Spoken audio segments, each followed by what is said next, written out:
بسم الله الرحمن الرحيم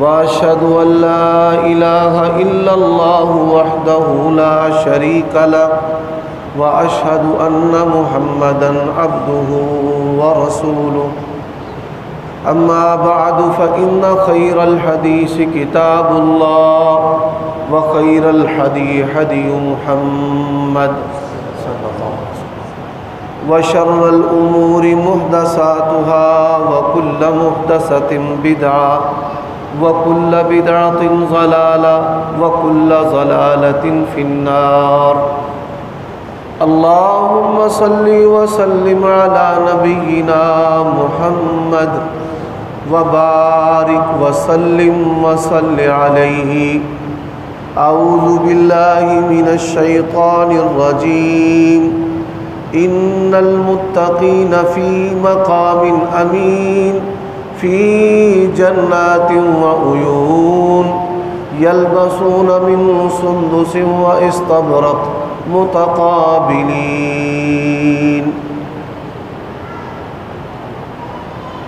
عیوب اور نقائص سے پاکیزہ تمام قسم کی حمد و ثنا اللہ وحدہ لا شریک لہ کے لیے، اور درود و سلام شفیع للمذنبین خاتم النبیین رسول کریم رؤوف الرحیم صلی اللہ علیہ وآلہ وسلم کی ذات اقدس پر۔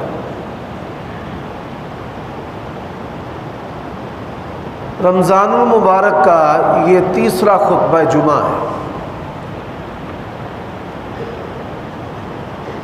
قرآن مجید کا جو حصہ میں نے ابھی آپ کے سامنے تلاوت کیا ہے، یہ سورۃ دخان کی 3 آیتیں ہیں، اور اس کا معنی اور مطلب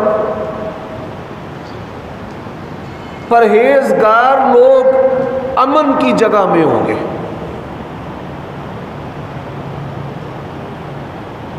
اللہ کی جنت اور جنت میں چشموں کے قریب ہوں گے، جنت میں باریک اور موٹے ریشم کا لباس پہنیں گے،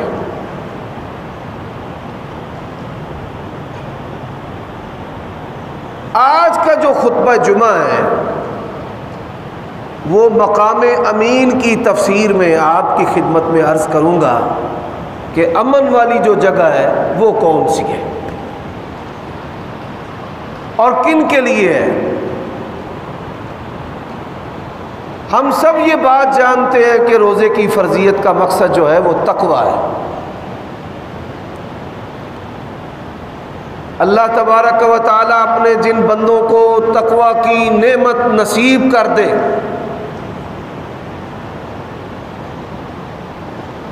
اور ان کا مزاج پرہیزگاری والا بن جائے،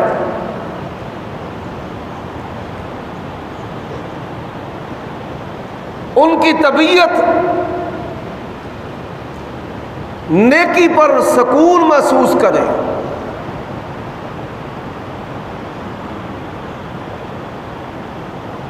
تو ایسے بندوں کو پروردگار آخرت میں امن والی جگہ میں بطور مہمانی کے ٹھہرائے گا۔ اب امن والی جگہ کون سی ہے؟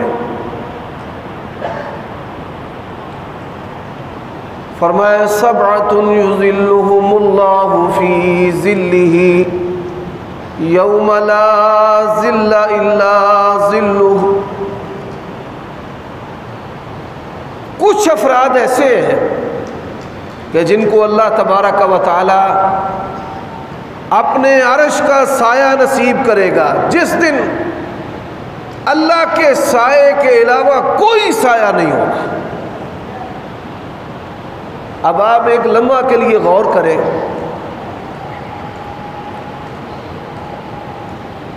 دنیا کی عیش و عشرت اور راحت اور راحت کا جتنا بھی سامان ہے، کیا اللہ تبارک و تعالیٰ کے عرش کا جو سایہ ہے اس کا مقابلہ کر سکتا ہے؟ نہیں کر سکتا۔ اور اس کو حاصل کرنا کوئی مشکل نہیں ہے۔ نیکی جو ہے وہ اللہ تعالیٰ کی توفیق سے آسان ہے، اور برائی اللہ کی توفیق سے مشکل۔ ہم جو یہ وظیفہ پڑھتے ہیں، کلمات پڑھتے ہیں، لا حول ولا قوت الا باللہ، نبی علیہ الصلوۃ والسلام نے کہا کہ میں تمہیں جنت کے خزانوں میں سے ایک خزانہ نہ بتاؤں؟ صحابہ نے کہا یا رسول اللہ ضرور بتائیں۔ فرمایا لا حول ولا قوت الا باللہ۔ اس کا معنی ہم کوئی نیکی اللہ کی توفیق کے بغیر کرنے کی طاقت رکھتے ہی نہیں۔ یہ حول اور قوت یہ دونوں ہم معنی ہے۔ اس کا معنی ہے لا حول، کوئی طاقت نہیں نیکی کرنے کی، الا باللہ، اگر ہے تو توفیق کس سے ہے؟ اللہ سے۔ ولا قوت الا باللہ، اور گناہ سے بچنے کی جو طاقت اور توفیق ہے وہ بھی کس سے ہے؟ اللہ سے۔ گزشتہ خطبہ جمعہ میں نے آپ کی خدمت میں عرض کیا کہ کچھ عادات ایسی ہیں جو متقی لوگوں کی ہے، اور ان عادات پر اللہ تبارک و تعالیٰ نے جنت کی بشارت دی ہے۔ آج کچھ ایسے اعمال بتا رہا ہوں جس میں ہماری خلوت اور تنہائی اور انفرادی زندگی سے لے کر حاکم وقت تک اللہ تبارک و تعالیٰ اور اس کے رسول کی تعلیم اور تربیت بھی، اور نیک اعمال اختیار کرنے پر بشارت بھی ہے۔ اور بشارت کیا ہے؟ قیامت کی ہولناکیوں کا اللہ تعالیٰ نے منظر کھینچا ہے۔ یوم یفر المرء من اخیہ و امہ و ابیہ و صاحبتہ و بنیہ، فرمایا قیامت کا دن ہوگا، ماں باپ کہیں گے اللہ ہماری اولاد کو جہنم میں گرا دے، مجھے بچا لے۔ ہم دنیا میں مثال کیا دیتے ہیں، پتر کو پتر ہوندے نے، ماپے کو ماپے نہیں ہوندے، لیکن قیامت کی ہولناکیوں میں ماں باپ جو ہیں وہ بھی اپنی اولاد کو بھول جائیں گے۔ بڑے بڑے دنیا نے فرما بردار دیکھے ہیں جنہوں نے ماں باپ کی محبت میں اپنی رگوں کا خون نچھاور کر دیا ہے، لیکن قیامت کی ہولناکیوں میں کیا کہیں گے؟ یا اللہ میرے ماں باپ کو جہنم میں گرا، مجھے بچا لے۔ بیوی کی محبت میں انسان ہر چیز سے بے پرواہ ہو کر دنیا میں زندگی بسر کرتا ہے، اس کو یہ پرواہ بھی نہیں ہوتی کہ میرا مالی نقصان ہوگا، بہن بھائی چھوٹ جائیں گے، والدین چھوٹ جائیں گے، معاشرے میں میری عزت جو ہے اس پر حرف آئے گا۔ دنیا میں پرواہ نہیں کرتا، یہ رشتہ ہی کچھ ایسا فتنے والا ہے۔ لیکن قیامت کی ہولناکیوں میں خامد جو ہے وہ اپنی بیوی کے بارے میں کہے گا اللہ اس کو جہنم میں گرا، مجھے بچا لے، اور بیوی کہے گی اللہ اس کو گرا، مجھے بچا لے۔ فرمایا لِكُلِّ امْرِئٍ مِّنْهُمْ يَوْمَئِذٍ شَأْنٌ يُغْنِيهِ، ہر بندے کی یہی حالت اور کیفیت ہوگی۔ الْأَخِلَّاءُ يَوْمَئِذٍ بَعْضُهُمْ لِبَعْضٍ عَدُوٌّ،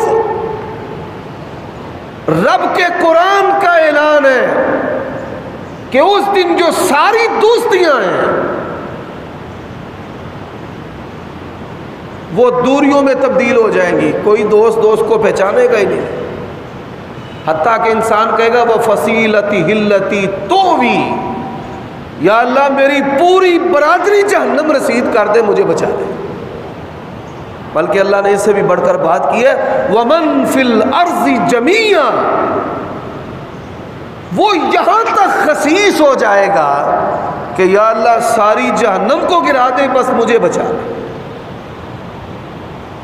اب ان حالات میں اللہ تبارک و تعالیٰ نے فرمایا میرے کچھ بندے جو ہیں وہ امن کی جگہوں میں ہوں گے. ان المتقین فی مقام امین. وہ امن کی جگہ اللہ تبارک و تعالیٰ کا عرش ہے. کس کا عرش ہے؟ اللہ کا. کیا آپ اللہ کے عرش میں ٹھہرنا پسند کرتے ہیں؟ ہر ایمان والا، ہر مسلمان پسند کرتا ہے. تو کچھ ایسے اعمال ہیں جو کرنے سے اللہ تبارک و تعالیٰ قیامت کی ہولناکیوں میں اپنے عرش کا سایہ نصیب کرے. سب سے پہلا بندہ فرمایا سبعۃ یظلھم اللہ فی ظلہ یوم لا ظل الا ظلہ. 7 افراد ایسے ہیں کہ جن کو اللہ تعالیٰ قیامت کی ہولناکیوں میں اپنے عرش کا سایہ نصیب کرے. یہ کوئی چھوٹی بات نہیں ہے. نبی علیہ الصلوۃ والسلام نے فرمایا کہ جب اللہ تبارک و تعالیٰ حساب و کتاب، جزا و سزا شروع کرے گا، سب سے پہلے جو انسانوں میں سے ہوش میں آئے گا پورے حواس میں، فرمایا میں محمد رسول اللہ صلی اللہ علیہ وسلم ہوں گا. اتنا قہر، غضب، سختی کا عالم ہوگا کہ اللہ کی پناہ ہے. فرمایا انا اول من یفیق. کیا دیکھوں گا؟ حضرت موسیٰ علیہ السلام انہوں نے اللہ تعالیٰ کے عرش کے پائے کو تھاما ہوا ہوگا. آپ اندازہ کر لیں اس دن جو انبیاء علیہ السلام ہیں وہ کتنے ڈرے ہوئے ہوں گے. اللہ تبارک و تعالیٰ کہیں گے لمن الملک، آج دنیا کے طاقتور کدھر ہے؟ بتاؤ آج کس کی شاہی ہے؟ این الجبارون، جو جبار تھے، سخت گیر تھے، ایڈمنسٹریٹر تھے، مارشل لا نافذ کرنے والے تھے، جن کے نام سے دنیا تھر تھراتی اور کامتی تھی، ہٹلر جیسے، آج کدھر ہے؟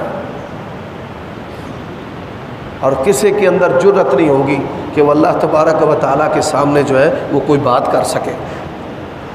یہ تو کافر سرکش لوگ تھے. انبیاء علیہم السلام، صحیح بخاری میں حدیث ہے، لوگ حضرت آدم علیہ السلام کے پاس جائیں گے، آپ ابو البشر ہیں، آپ اللہ تعالیٰ سے سفارش کریں، اللہ تعالیٰ جزا و سزا، حساب اور کتاب کا سلسلہ شروع کریں.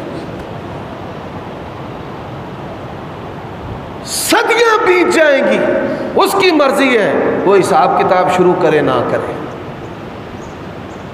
حضرت آدم علیہ السلام لوگوں کو کیا کہیں گے؟ وہ کہیں گے خشیت علی نفسی، میں اللہ سے بات نہیں کر سکتا، مجھے اپنی جان کا ڈر ہے. نوح علیہ السلام کے پاس جاؤ، 1000 سال کے قریب انہوں نے اللہ تعالیٰ کے دین کی دعوت دی ہے. لوگ حضرت نوح علیہ السلام کے پاس آ جائیں گے، وہ کیا کہیں گے؟ خشیت علی نفسی، میں نے اپنے بیٹے کے بارے میں ایسی بات کی ہے کہ مجھے ڈر ہے کہ کہیں میرا مواخذہ نہ ہو جائے.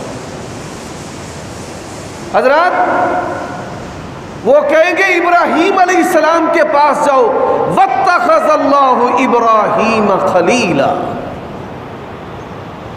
اللہ کے دوست ہیں، برگزیدہ بندے ہیں ابراہیم علیہ السلام. حضرت ابراہیم علیہ السلام بھی کہیں گے مجھے اپنی جان کا ڈر ہے بھائی، میں نہیں اللہ سے بات کر سکتا. کیا ان نبیوں کی اللہ سے بات نہیں ہوئی؟ کئی دفعہ ہوئی ہے. تمام انبیاء علیہ السلام کی رب سے باتیں ہوئی ہیں اور کئی دفعہ ہوئی ہیں. کیا وجہ ہے کہ آج ایک دفعہ بات کرنے سے بھی اللہ کے نبی اللہ سے ڈر رہے ہیں؟ وہ اللہ تبارک و تعالی پروردگار کی ہیبت ہے، اس کا رعب ہے، اس کا جلال ہے. اچھا جاؤ موسیٰ علیہ السلام کے پاس. موسیٰ علیہ السلام کیا کہتے ہیں؟ خشیت علی نفسی، میں اللہ سے بات نہیں کر سکتا، مجھے اپنی جان کا ڈر ہے. اور اللہ نے قرآن مجید میں کیا کہا ہے؟ وَكَلَّمَ اللَّهُ مُوسَىٰ تَكْلِيمًا۔ اللہ تبارک و تعالیٰ نے موسیٰ سے بڑا ہی کلام کیا ہے۔ وَكَلَّمَ اللَّهُ مُوسَىٰ تَكْلِيمًا، اس نبی کا نام ہی کلیم اللہ ہے۔ فرشتے کم اور ڈائریکٹ بات رب سے زیادہ ہوتی تھی۔ اچھا وہ کہیں گے جاؤ حضرت عیسیٰ علیہ السلام کے پاس، وہ اللہ کی نشانی ہے۔ حضرت عیسیٰ کے پاس لوگ آئیں گے، وہ کہیں گے میری ماں کو اور مجھے لوگوں نے الہ بنا لیا ہے، آج مجھے اپنی جان کا ڈر ہے۔ اللہ نے پوچھ لیا تو میں کیا جواب دوں؟ جاؤ نبی علیہ السلام کے پاس جاؤ۔ لوگ رسول اللہ صلی اللہ علیہ وسلم کے پاس آئیں گے۔ حضرات سب نبیوں سے بڑھ کر اللہ کے نبی میں اللہ تبارک و تعالیٰ کی محبت اور ڈر ہے۔ اللہ کے نبی نے کہا ہے انا اتقاکم، میں تمام انسانوں سے بڑھ کر رب سے ڈرنے والا ہوں۔ نبی علیہ السلام اللہ سے بات کریں گے؟ نہیں، اللہ سے بات نہیں کریں گے۔ کیا کریں گے؟ نبی علیہ السلام فرماتے ہیں جب لوگ میرے پاس آئیں گے میں سجدہ میں گر جاؤں گا، سجدے، اور سجدے میں اللہ تعالیٰ کی ایسی تسبیح کروں گا جو اللہ تعالیٰ نے مجھے دنیا میں نہیں بتائی، اللہ تب بتائے گا۔ اور میں جب وہ تسبیح پڑھوں گا تو اللہ تبارک و تعالیٰ کہیں گے ارفع راسک، آپ سر اٹھائیں اور آپ مانگتے جائیں، آپ کا رب آپ کو عطا کرتا چلا جائے گا۔ یہ ہولناکیاں ہیں۔ ان ہولناکیوں میں جیسے میں نے آپ کو بتایا کہ اللہ تعالیٰ نے 4 گروہوں کو اپنی جنت عطا کرنی ہے، اور ان میں سے ایک پہلا گروہ جو ہے وہ بغیر حساب و کتاب کے جنت میں جانے والے ہیں۔ ایسے ہی اللہ تبارک و تعالیٰ ان ہولناکیوں میں کہے گا فلاں بن فلاں جو ہے وہ اللہ کی جنت میں چلا جائے۔ ان میں پہلا خوش نصیب کون ہے؟ فرمایا الامام العادل، نیک عدل کرنے والا جو حکمران ہے وہ۔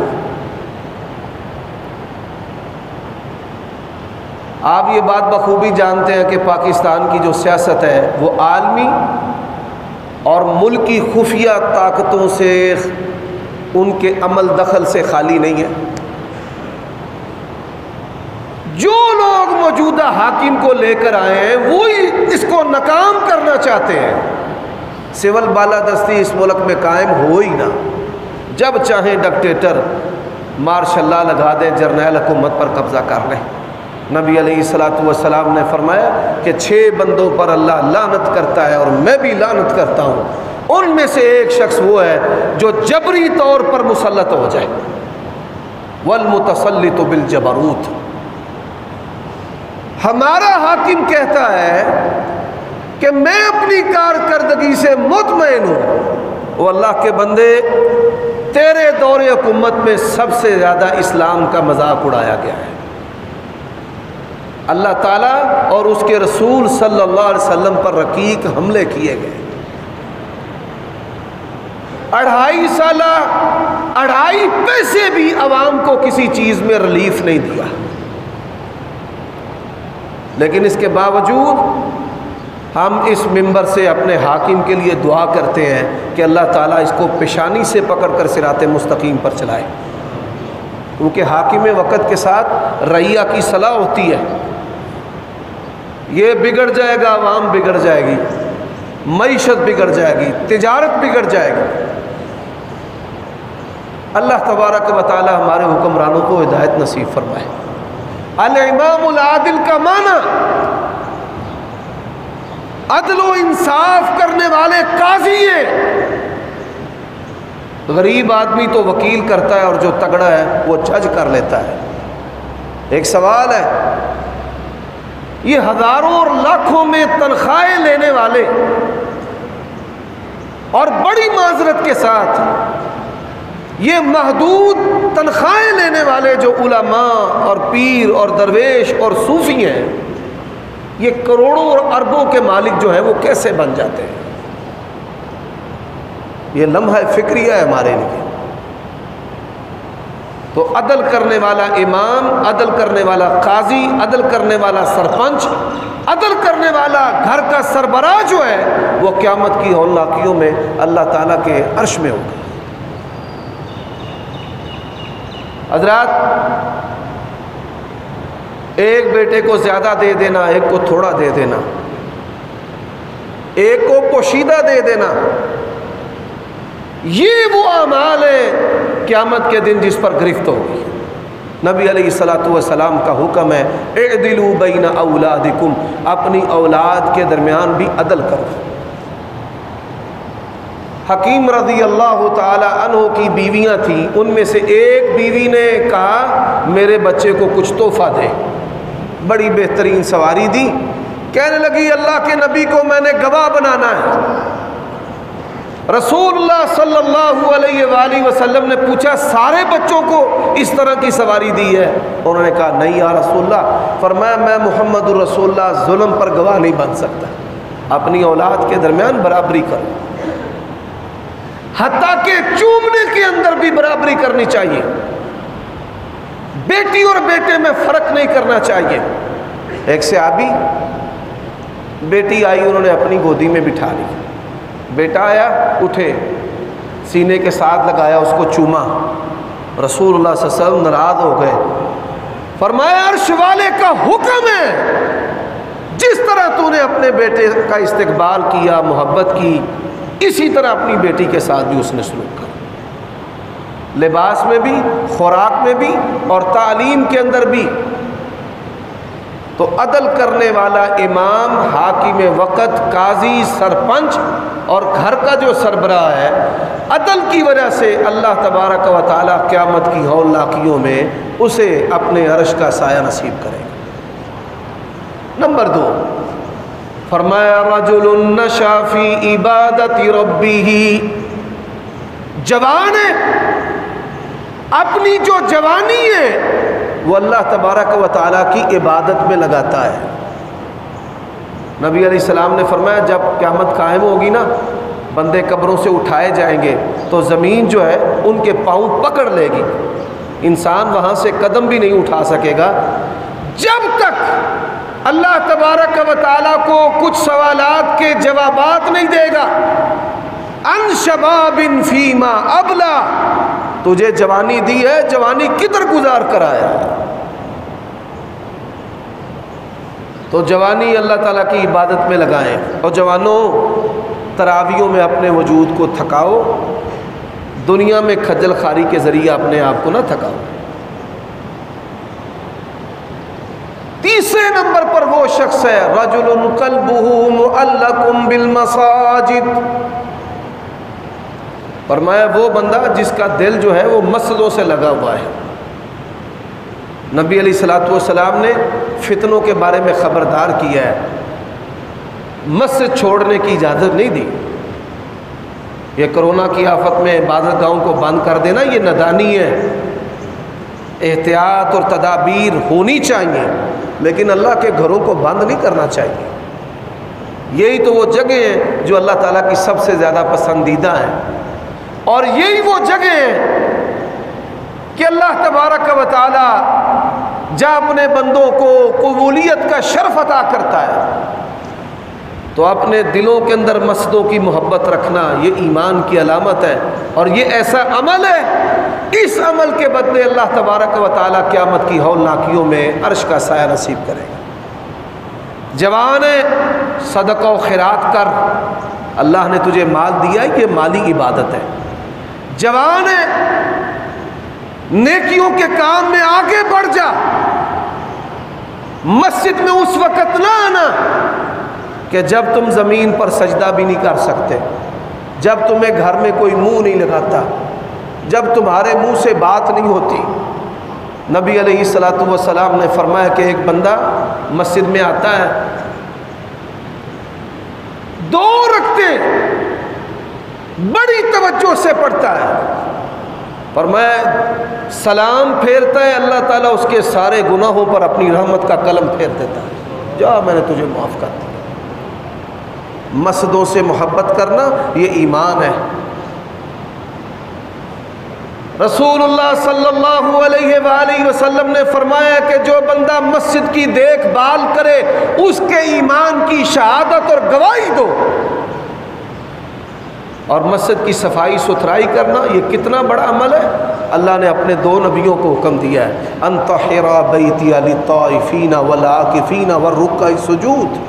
حضرت ابراہیم اور اسماعیل علیہم الصلاۃ والسلام کو کہ آپ میرے گھر کی تطہیر اور خوب اچھی طرح صفائی کریں، یہ بہت بڑا عمل ہے۔ اور میرے بھائیوں، باوضو ہو کر آپ جب مسجد کی طرف آتے ہیں، اللہ تعالیٰ ہر قدم کے بدلے گناہ معاف کرتا ہے، ہر قدم کے بدلے نیکی دیتا ہے۔ اور جب آپ مسجد میں داخل ہوتے ہیں، اللہ تبارک و تعالیٰ ایک مقبول عمرے کا ثواب عطا کر دیتا ہے۔ یہ مساجد یہ اللہ کی پسندیدہ جگہ ہے، تو مساجد کے ساتھ مومن آدمی کا دل لگنا چاہیے۔ اگر مسجد میں جاتے ہوئے آپ کے دل میں گھبراہٹ ہے، سمجھ لیں کہ آپ ہلاکت میں ہیں، اور اگر مسجد میں جاتے ہوئے آپ کی طبیعت میں رغبت ہے تو سمجھ لیں آپ کے اندر ایمان ہے۔ آپ اس وقت فضیلت کے اعتبار سے رب کی جنت میں بیٹھے ہیں۔ اگر انسان پر موت آ جائے تو یقین جانیے وہ سیدھا اللہ تبارک و تعالیٰ کی جنتوں کا مہمان ہے۔ اب چوتھا آدمی فرمایا رجلان تحابان فی اللہ اجتمعا علیہ وتفرقا علیہ۔ فرمایا دو بندے جو ہیں وہ اللہ کے لیے باہم محبت کرتے ہیں۔ یہ جو محبت ہوتی ہے اس کی کئی اقسام ہیں۔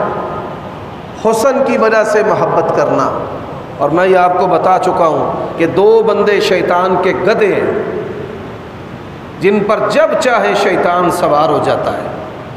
ایک جو غصے والا ہے وہ شیطان کا گدھا ہے، جب چاہے شیطان اس پر سوار ہو جائے، اس کی لگام کو پکڑ جہاں چاہے اس کو موڑ دے۔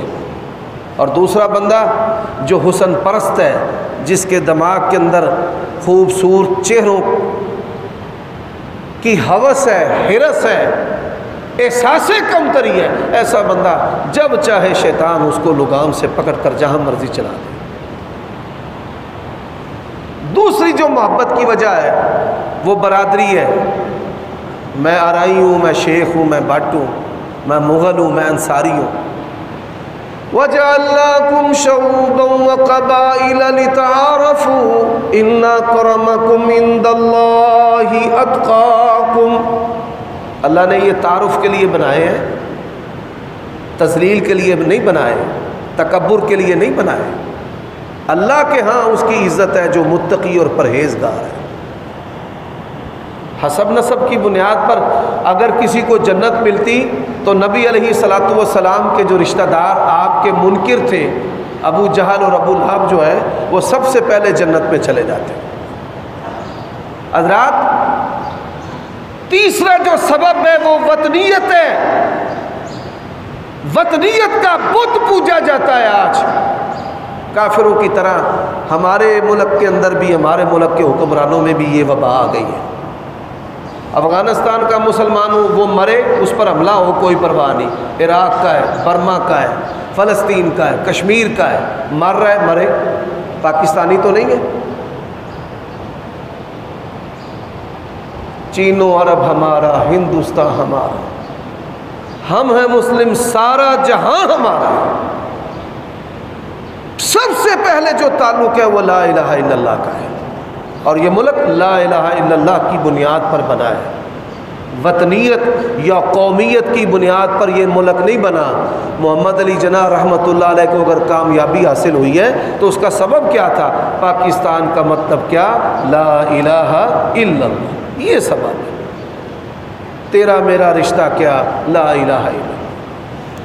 حضرات، اسی طرح مال کی وجہ سے محبت ہوتی ہے، مالدار ہے۔ منصب کی وجہ سے محبت ہوتی ہے، ایم پی ہے، ایم این اے ہے، ایس پی ہے۔ کسی خفیہ ایجنسی کا بندہ ہے، اس سے دوستی کام آئے گی؟ نہیں آئے گی دوستی کام۔ اسلام نے دوستی اور دشمنی کا جو معیار بنایا ہے وہ لا الہ الا اللہ ہے۔ من احب للہ وابغض للہ وعطى للہ ومنع للہ فقد استکمل الایمان۔ اللہ کے لیے محبت کرے، اللہ کے لیے بغض کرے، اللہ کے لیے دے، اللہ کے لیے روکے، ایسے بندے کا ایمان پورا ہے۔ پانچواں شخص کون ہے؟ جس کو قیامت کی ہولناکیوں میں اللہ کے عرش کا سایہ نصیب ہوگا۔ پانچواں بندہ فرمایا عورت، دعته ذو نسب وجمال فقال انی اخاف اللہ۔ عورت جو ہے وہ دعوت گناہ دیتی ہے اور وہ بندہ کہتا ہے میں کس سے ڈرتا ہوں؟ بولیے۔ اللہ تعالیٰ نے قرآن مجید میں یہی بات ارشاد فرمائی ہے، وَلِمَنْ خَافَ مَقَامَ رَبِّهِ جَنَّتَانِ۔ لوگ روزے رکھ کر اپنی خلوت کو پاک نہیں کر سکتے، اپنا موبائل پاک نہیں رکھ سکتے، خفیہ دوستیاں نہیں چھوڑ سکتے۔ بھائی اس کا مقصد تو تقویٰ ہے۔ اگر پوشیدہ دوستیاں نہیں چھوڑتی، جنسی گناہ نہیں چھوڑتے، خلوت پاک نہیں ہوتی، روزہ تیرا تجھے فائدہ نہیں دے رہا۔ یہ انالیسس کر لیں، جب آپ کی عبادت آپ کی عادات کو نہ بدلے تو آپ کی عبادت آپ کو فائدہ نہیں دے گی۔ عبادات جو ہیں وہ تو انسان کی عادات کو بدلتی ہیں۔ اور یہ کتنا بڑا عمل ہے۔ اللہ کے سب سے زیادہ قریب کون سا شخص ہوتا ہے؟ آپ کو پتہ ہے کہ کون سا بندہ اللہ کے سب سے زیادہ قریب ہوتا ہے؟ کس بندے پر اللہ سب سے زیادہ فخر کرتا ہے؟ مولویوں پر نہیں، اللہ کی راہ میں خرچ کرنے والوں پر نہیں، سب سے زیادہ اللہ کے قریب وہ بندہ ہے کہ جو پاک دامنی اختیار کرتا ہے، زنا بدکاری سے بچتا ہے، قوت ہونے کے باوجود کہتا ہے میں نے اللہ کے ڈر سے یہ گناہ نہیں کرتا، وہ بندہ سب سے زیادہ اللہ کے قریب ہوتا ہے، مستجاب الدعوات ہوتا ہے۔ وہ غار میں 3 بندے بند تھے، ان میں سے ایک نے کہا تھا یا اللہ میں عورت کے اتنا قریب کہ جس طرح میاں بیوی قریب ہوتے ہیں، تو اس نے کہا اللہ سے ڈر جا، یہ گناہ نہ کر۔ یا اللہ میں نے تیرے ڈر سے گناہ نہیں کیا۔ نبی علیہ الصلوۃ والسلام نے فرمایا اللہ تعالیٰ نے غار کے پتھر کو کچھ کھول دیا، مصیبت اس سے دور کر دی۔ بہت بڑا عمل ہے یہ۔ اور میں ایک سطر اور کہنا چاہتا ہوں، جتنے بھی گناہ ہیں، پہلے اللہ نے مردوں کا ذکر کیا پھر عورتوں کا۔ ایک گناہ ہے قرآن مجید میں جہاں عورتوں کا ذکر پہلے ہے، وہ کون سا گناہ ہے؟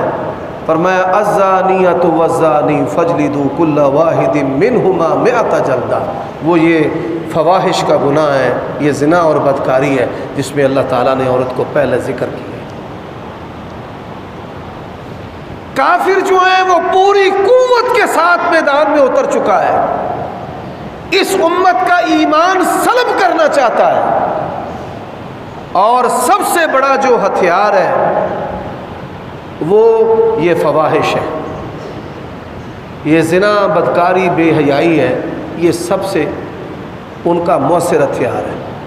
آپ یورپ کی بات کرتے ہیں، آپ کے شہر کے اندر بعض کالجز اور یونیورسٹیاں ایسے ہیں کہ جو بے حیائی اس کے کمپلیکس کے اندر کافروں کو بھی پیچھے چھوڑ گئے۔ یقین جانیے، جو لوگ یورپ میں جاتے ہیں 2 کام ہوتے ہیں، یا تو اسے دین کی قدر ہوتی ہے اور وہ دیندار ہو جاتا ہے، اور یا وہ جانے والا شخص کافروں سے بھی بڑھ کر بے حیا ہو جاتا ہے۔ 2 کام ہوتے ہیں۔ قیامت کی اور لاکیوں میں با کردار با حیا شخص اللہ کے عرش کے سائے میں ہوگا۔ حضرات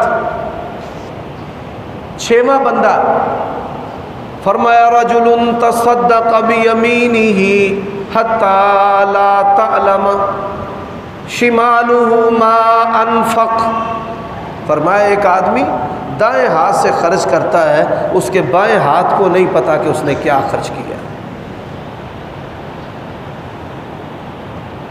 حضرات، پوشیدہ صدقہ کرنا کسی کو پتہ نہ چلے، لیکن ہمارے ہاں نمازیں دکھلاوے کی، روزے دکھلاوے کے، لوگ افطار کرواتے ہیں، کھانا تقسیم کرتے ہیں، کھانا کھانے والے بے روزگار ہیں۔ بحیثیت انسان سب کو کھانا کھلانا چاہیے، کوئی مسلم ہے، کوئی کافر ہے، کوئی انسان ہے، کوئی جانور ہے، اسلام کی تعلیم ہے۔ لیکن یہ کھانا، اللہ کے نبی علیہ السلام نے فرمایا لا یاکل طعامک الا تقی، تو کھانا کھلائے تو نیک لوگوں کو کھانا کھلائے۔ ولا تصاحب الا تقیہ، دوست بنانا ہے تو نیک بندے کو بنانا ہے۔ جب انسان جوان ہوتا ہے، جوانی میں جو اس کی دوستیاں ہیں وہ شرمگاہ، مال یہاں تک محدود ہوتی ہیں۔ ایسی دوستیاں آج ہمارے معاشرے میں ناپید ہیں کہ ہم نے اس بچے کو پڑھانا ہے، ہم نے اس کو کاروباری طور پر سٹینڈ کرنا ہے، ہم نے اس کو مکان اور دکان بنا کر دینی ہے، ہم نے اس کی شادی کرنی ہے، یا ہم نے اس کو اپنی بیٹی کا رشتہ دینا ہے۔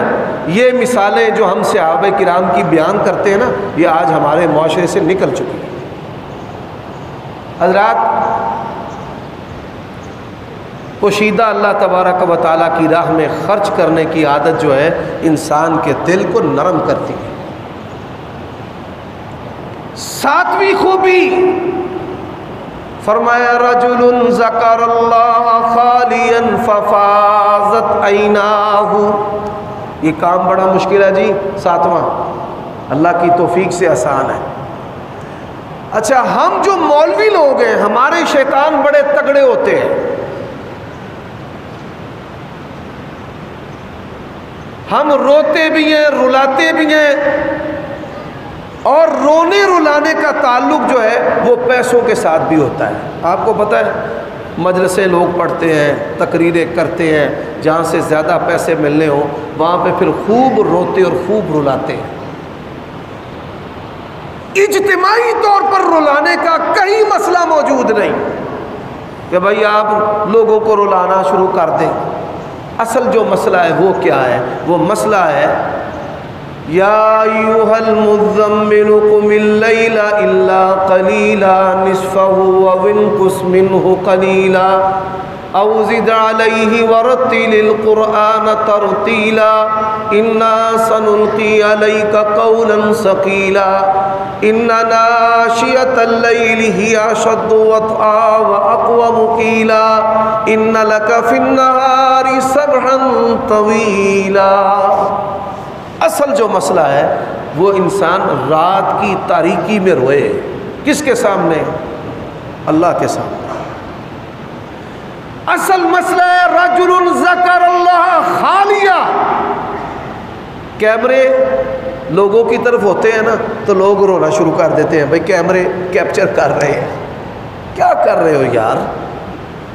مسئلہ یہ ہے رات میں رونا، مسئلہ ہے رب کے سامنے رونا، مسئلہ ہے کہ تیرے رونے کو تیری بیوی سنے، تیری اولاد سنے، تیرے بچے سنے کہ ہمارا باپ رو رہا ہے، کیوں رو رہا ہے، یہ چیز ان کے اندر پیدا ہو، یہ اصل چیز ہے۔ اور پھر اس سے اگلا جو درجہ ہے وہ کیا ہے؟ وَتَبَتَّلْ إِلَيْهِ تَبْتِيلًا، الگ تھلگ ہو جا، تو اور تیرا رب ہو اور کوئی اور نہ ہو۔ یہ جو اعتکاف ہے اتنا بڑا عمل ہے، اللہ تعالیٰ نے اعتکاف کرنے والوں کے بارے میں اپنے 2 نبیوں کو حکم دیا ہے، جو میں نے پہلے آیت پڑھی ہے کہ اعتکاف کرنے والوں کے لیے میرے گھر کو صاف کر، صفائی کر، یعنی ان کی خدمت کرنا۔ اللہ نے نبیوں کو حکم دیا ہے معتکفین کی خدمت کرنے کی، لیکن ہمارا اعتکاف یقین جانیے گناہ ہے، گناہ سے بڑھ کر سارے ہی پردے اٹھا لیتے ہیں، ریلوے کا جیسے ڈبہ ہے، گپ شپ مارتے ہیں، سیاست ہوتی ہے، لیپ ٹاپ بھی ہے، موبائل بھی ہے، کوئی آ رہا ہے، کوئی جا رہا ہے، کوئی کھا رہا ہے، کوئی پی رہا ہے، ڈشیں بن رہی ہیں، میٹرس پڑے ہوئے ہیں۔ 10 دن کیا تو مسجد کی چٹائی پر نہیں سو سکتا؟ اعتکاف جو ہے گھر سے بھی زیادہ راحت لوگوں نے بنا دی ہے۔ ایک مسجد والے وہ میرے پاس آئے، آپ ہمیں تعاون کروا دیں۔ میں نے کہا کیوں؟ کہتے ہیں وہ اعتکاف والے بندے بیٹھے تھے، ہم نے ان کی بڑی خدمت کی ہے، 10-10 ہزار روپیہ ایک اعتکاف والے پر خرچہ آیا ہے۔ سبحان اللہ۔ اور میں نے کہا وہ ظالموں، وہ مولویوں، وہ انتظامیہ کے لوگوں، 10-10 ہزار کے ساتھ غریب کا گھر چل جاتا ہے، تم نے ایک موج مستی کرنے والے پر لگا دیا ہے۔ ڈشیں بن کر آ رہی ہیں، سسرال سے آ رہے ہیں، سالیوں سے آ رہے ہیں، کڑما چارہ تو کھانا پہ آؤں ہے، دوست احباب لے کر کے آ رہے ہیں۔ یہ ساری چیزیں جو ہیں یہ خلاف سنت ہے، یہ دلوں کو نرم کرنے کی بجائے اور سخت کرتی ہے۔ یہی وجہ ہے اعتکاف 10 سال بھی آپ کر لیں، 50 سال آپ نمازیں پڑھ لیں۔ ایک میں عمل بتانے لگا ہوں، 50 سال نمازوں سے، 50 حج سے اتنا دل نرم نہیں ہوتا جتنا 2 آنسو بہانے سے دل نرم ہو جاتا ہے۔ اللہ کی قسم ہے۔ مسئلہ کیا ہے؟ رجل ذکر اللہ خالیہ ففاضت عیناہ، وہ بندے قیامت کے دن اللہ کی عرش کے سائے میں ہوں گے جو دنیا سے کٹ کر الگ تھلگ بیٹھ کر روتے ہیں اللہ کے سامنے۔ کس کے سامنے؟ اللہ کے سامنے۔ اللہ کے سامنے روتے ہیں۔ تو یہ خوبی اپنے اندر پیدا کریں۔ اب یہ 7 افراد کے بارے میں آپ نے حدیث تو سن لی ہے، اب 8ویں حدیث ہے صحیح مسلم میں۔ نبی علیہ الصلوۃ والسلام نے فرمایا من انذر معسرا او وضع عنہ اظلہ اللہ فی ظلہ، فرمایا جو بندہ کسی تنگ دست کو مہلت دے، قرضہ دیا ہوا ہے، ٹال مٹول نہیں کرتا۔ نبی علیہ السلام نے فرمایا غنی کا ٹال مٹول کرنا ظلم ہے۔ گلے میں پیسے پڑے ہوئے ہیں، مال اس کا بیچ دیا ہے، وہ پیسے لینے آتا ہے، کہتا نہیں ہے، یہ ظلم ہے، کبیرہ گناہ ہے۔ جس کا مال بیچا ہے اس کے پیسے دو، اور اس کا شکریہ بھی ادا کرو کہ بھائی تو مال لے کر آیا، ہم نے تیرے مال سے رزق کمایا ہے۔ اور ایسے جو بندے ہیں اللہ تبارک و تعالیٰ کبھی بھی ان کے رزق میں کمی نہیں کرتا۔ جو حق والوں کے حق نہیں دیتے، کھا جاتے ہیں، ڈکار جاتے ہیں، پھر اللہ تبارک و تعالیٰ بھی ان کا رزق تنگ کر دیتے ہیں۔ فرمایا تنگ دست ہے، ٹال مٹول نہ کرے، تنگ دست ہے، فرمایا تنگ دست کو مہلت دیتا ہے۔ نبی علیہ السلام کی بعض حدیثیں لوگ بڑی بیان کرتے ہیں اپنے مطلب میں، جی فلاں عورت نے کتے کو پانی پلایا تھا، اللہ تعالیٰ نے اس کو معاف کر دیا، بالکل ٹھیک ہے، لیکن یہ حدیث بھی یاد کر لو، رکھ لو ذہن میں، سخت گناہگار شخص تھا، اللہ تعالیٰ نے اس کو جنت دے دی۔ سبب کیا تھا؟ سبب یہ تھا کہ وہ اپنے منشیوں سے کہتا تھا، وصول کرنے والوں سے کہتا تھا جو تنگ دست ہے نا اس کو مہلت دے دینا، اس کو تنگ نہ کرنا۔ فرمایا اتنا بڑا عمل ہے، اس عمل کے بدلے میں اللہ تعالیٰ نے اس کو جنت عطا کر دی۔ یہاں پہ لوگ کیا کرتے ہیں؟ مالی خسارہ پڑ جائے، ہم نے دینے نہیں کہ نہیں دینے، بندہ میں نہیں دے سکتا، اچھا میں پھر زکوٰۃ کاٹنا۔ اگر تم مالی خسارے، کاروباری خسارے زکوٰۃ سے نکالتے جاؤ گے پھر تو زکوٰۃ کا تصور ہی ختم ہو جائے گا، زکوٰۃ کا سلسلہ ہی ختم ہو جائے۔ تو تنگ دست کو مہلت دینا یا اسے معاف کر دینا یہ اتنا بڑا عمل ہے کہ اللہ تبارک و تعالی اس عمل کے بدلے بھی قیامت کے دن اس کو اپنے عرش کا سایہ نصیب کرے۔ میرے بھائیوں، میں ان کو دہرانا چاہتا ہوں، سب سے پہلی جو چیز ہے وہ عدل کرنے والا حاکم ہے، قاضی ہے، سرپنچ ہے اور گھر کا سربراہ ہے جو اولاد کے اندر عدل کرتا ہے۔ دوسرے نمبر پر وہ خوش نصیب ہے جو جوانی اللہ کے دین میں لگاتا ہے، تیسرے نمبر پر وہ خوش نصیب ہے جس کا دل مسجدوں کے ساتھ جڑا ہے. چوتھے نمبر پر وہ شخص ہے جو اللہ کے لیے کسی سے محبت کرتا ہے کہ تیرے ساتھ اللہ کے لیے محبت ہے. پانچواں وہ شخص ہے کہ جس کو عورت دعوت گناہ دیتی اور وہ کہتا ہے مجھے کس سے ڈر لگتا ہے؟ اللہ سے. چھٹا وہ شخص ہے جو پوشیدہ صدقہ و خیرات کرتا ہے. ساتواں وہ شخص ہے جو دنیا سے کٹ کے اللہ کے سامنے روتا ہے. کس کے سامنے؟ اور اللہ دی قسم جے انسان رب کے سامنے روئے نا، اسے دنیا کے سامنے رب پھر نہیں رلاتا. رب کے سامنے جب انسان روئے، اولاد کے سامنے نہیں روتا، دنیا کے سامنے پھر نہیں روتا. اور آٹھواں جو عمل ہے وہ ہے کہ تنگ دست کو معاف کر دے یا مہلت دے دے. اور اس کے ساتھ دوسرا مسئلہ بھی، اگر غنی ہے تو ٹال مٹول کرنا یہ ظلم اور کبیرہ گناہ ہے. اللہ تعالیٰ سے دعا ہے اللہ تعالیٰ ہمیں اپنی عادات کو اور عبادات کو بہتر بنانے کی توفیق عطا فرمائے. اللہ کے لیے سمجھے یہ نمازیں بہت بڑا عمل ہے. اس عمل کا مقصد جو ہے وہ اپنی زندگی کو تبدیل کرنا ہے. اگر آپ کی عبادات آپ کی عادات کو بہتر نہیں کریں گی، کوئی فائدہ عبادات کا نہیں ہے. اور اسی طرح جب انسان کی عادات بہتر ہوتی ہیں پھر اسے اللہ تعالیٰ کی محبت میں مزہ آتا ہے، پھر اللہ تعالیٰ اور اس کے رسول کے احکامات پر اس کا دل لگتا ہے. اللہ تعالیٰ سے دعا ہے اللہ تعالیٰ مجھے اور آپ سب کو جب تک زندہ رکھے اسلام پر، موت دے تو خاتمہ بالایمان فرمائے.